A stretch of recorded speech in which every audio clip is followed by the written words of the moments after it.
lang nagkatagpo sina Rainier at Jericho. Pero nasaan na ang kanilang mga magulang?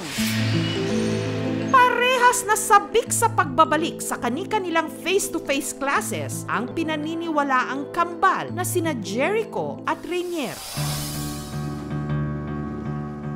Kung si Jericho nakapedicab papasok sa Mati National Comprehensive High School, si Rainier naglalakad papasok sa Suwawan High School.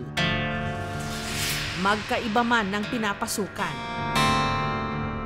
Pareho naman silang pinagkakaguluhan ngayon sa kani-kanilang mga eskwelahan. Marami kasi ang naantig sa aksidenteng pagtatagpo ng dalawa matapos ang 14 na taon. Yung isang kasamahan namin na lalaki, sabi niya sa akin, "Ate, halika nga dito, may patingin ako sa iyo. Parang may kamukha si Chunky." Oo. Para kami ng mukha, tsaka boses. Nagsimula kami magtanong-tanong, para rin kami ng detalye sa buhay. Di dyan ikalimod, no? Gani. Ihat na yung buwan mo, brother mo. Ah! My God! Pagkahilak mo ta. Nakahilak dyan ko. Tama kasi kimchi mo na. Pagkahilak mo. Hindi mo nga akalain, di ba? Nagtambay lang tayo, tapos magkita sila dito. Diyos ko, first time. Gaan kayo pakiramdam sa kanya. Same talaga kami ng picture ng baby pa kami. 10 taong gulang pa lang si Jericho nung inamin sa kanyang siya'y ampon. May kakambal kang nawawala. Naku ihatag sa imo nga. Unsa man, bata. Uy, anak lang mo inyong ihatag sa baboy. Nga, ang hilak man, bata. Lah, ayun na, ambi na lang na kay basig ibutang ninyo sa bagnot. Tao po. Habang si Rainier, sanggol pa lang nung iniwan kina Tatay Ray at Nanay Cora. Dalawa sana sila, kaso pinabihan ko na kung pwede, iiwan mo na lang yung isa. Sinundan namin dun sa public market, iniwan pala yung isa dun sa matanda na may maliit na tindahan. Narealize ko na malaki palang pasalamat ko sa kanila. Pinlaki na ako lang maayos. Pero sino nga ba ang tunay na mga magulang ng sinasabing kambal? Nakilala namin si Diding na tiyahin daw ng pinaampon noong kambal sa kanilang lugar. Kaila ka sa inahanay? Oo. Kaila. Abot sila diri uban ang mga bata bago pa nanganak yang mama. Nya pagkapila ka bulan, nang lakaw sila gibilin ang mga bata sa among silingan. Nya ang isa wala ko kabalo og asa gibilin, ingon man sa palengke, kambal, lalaki. Ang ina ng kambal na ang pangalan daw ay Janeth, matagal na raw nawala sa Mati City.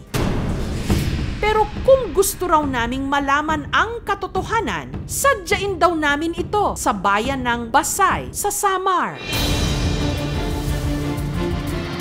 At dito na nga nakaharap ng aming team ang babaeng ito. Ikaw po, Himong.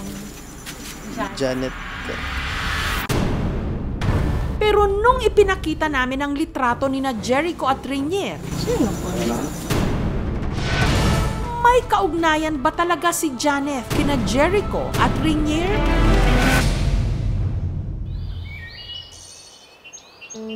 Sa maliit na bahay na ito nakatira si Janeth. Paglilinaw niya, anak ko po sila ang kambal. Tibali ako nanay nila. Nabigla kasi ako eh. Masakit din eh. Siyempre, mahirap. Kaya pagkita ko noon na hindi na ako kumakain. 16 anyos pa lang daw si Janeth nung nakilala niya ang 30 anyos noong ama ng kanyang mga magiging anak. Sa Davao kami nagkita. Isang amo lang namin. Family driver kasi siya ng amo ko. Hanggang ang kanilang pagsasama, nagbunga ng kambal na lalaki na pinangalanan niyang Daniel at Dexter. Wala kasi akong gatas noon eh. Pag umiiyak tapos dalawa sila, iyak naman lang na naman ako kasi nahirapan kasi ako eh. Sa puntong yun daw sila nagdesisyon na ipaampon ang kanilang kambal. Wala na akong magawa kasi wala naman akong panggastos sa kanila eh. Hindi ko na nakita mula nang bigay ng tatay. Pero naniniwala naman ako doon sa kanila kahit na hindi ako nagbigay doon. Na mabuting kalagayan nila. Sila Janeth at ang ama ng kambal, muli pa raw nagbunga ang samahan, babae at lalaki naman. Yun nga lang, kalaunan si Janeth at ang ama ng kanyang mga anak naghiwalay. Nalaman ko na lang yung original niya. Malaki ng mga anak. Tapos doon sa Davao, iba-iba naman. Tanghali na, wala pa rin pagkain, ha? Nakakaya kasi bungangero ba? Pinaya niya ako sa maraming tao. Nagpasya si Janeth na lumipat ng Samar kasama ang dalawa niyang anak. Gayunman, lagi pa rin daw niyang naaalala ang kanyang panganay na mga kambal na ipinaampon nila sa Mati City. Mahal ko din sila. Masisya kasi wala akong magawa nung time na yun eh. Pero si Janeth may pag-aalinlangan kung ang ipinaampon niyang sina Daniel at Dexter ay sina Jericho at Rainier talaga. Siyempre, maraming tao yung ngayon ng kabuka. Pagpa-DNA-test na lang para sigurado. Duda rin daw si Jericho kung ina nga ba niya si Janeth. May ilang nagpapakilalang tunay din daw nilang ina. Marami kasi nagpapanggap na hindi daw mama. Mayroon namang iba na mama mo yan. Sino-sino ang mga ito? May nagchat sa'yo na mama mo raw siya. Di ko alam kung siya ba. Para malaman ang katotohanan, sina Jericho at Rainier, pati na ang nagpakilalang ina nila na si Janeth. Nagpa-DNA test. Pero sigurado ako na hindi naman negative. Si Janeth na nga kaya ang tunay na ina ni na Jericho at Rainier? Walang bibitaw dahil ang pagpapatuloy ng kanilang kwento. Sa DNA test na ginawa natin, ang results po nito ay sa aming pagbabalik.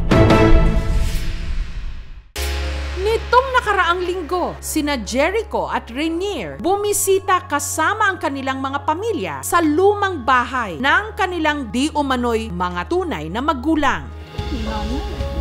Nakilala nila rito si Diding na nagpakilalang tiyahin daw nila. Sabay na ipinagdiwang ni na Jericho at Rainier ang kanilang paparating na birthday. Pagkatapos umere ng kanilang kwento, si Jericho may mga natatanggap daw na mensahe na nagpapakilalang sila ang kanilang tunay na ina. May nagchat sa'yo na mama mo raw siya. Di ko alam kung siya ba. Para magkaalaman na kung tama ang hinala at kutob ng isa't isa. Mula Samar, bumiyahe si Janeth papuntang Ormoc, Leyte. Habang ang kambal sa Davao City para sumailalim sa DNA maternal test. Kinabahan kasi tingin ko yun na talaga yung ina namin. Pero kung ano ang desisyon ng DNA test, tatanggapin ko na lang. Salamat sa kanila kasi pinalaki nila na maayos. Hindi nila pinabayaan kahit na hindi nila tunay na anak. Ipaliwanag ko sa kanila kung bakit ganun sila. Kaya gusto ko sila makita. Si Janeth na nga kaya ang hinahanap na ina ni na Jericho at Rainier? Pero bago yan, kambal ba muna talaga sina Jericho at Rainier? Ang kambal na resulta ng kanilang mga DNA test. sa DNA test na ginawa natin, ang results po nito ay kambal-kambal pang mga revelasyon. Sa mga susunod na linggo, sabay-sabay po nating antabayanan. Thank you so much mga kapuso. Kung nagustuhan niyo po ang videong ito, subscribe na sa GMA Public Affairs YouTube channel. Don't forget to hit the bell button for our latest updates.